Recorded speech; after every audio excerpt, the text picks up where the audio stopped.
መገለጫችን ነው።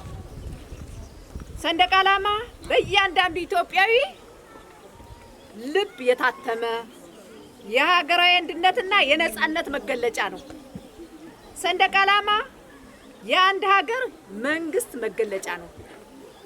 ብሔራዊ የሰንደቅ ዓላማ ቀን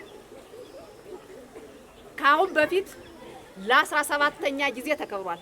በዚህ ዓመት ደግሞ ዛሬም እናከብረው በየሀገሩ በእያንዳንዱ ሀገር በእያንዳንዱ ክልል በእያንዳንዱ ዞን በእያንዳንዱ ትምህርት ቤት እየተከበረ ነው ያለ።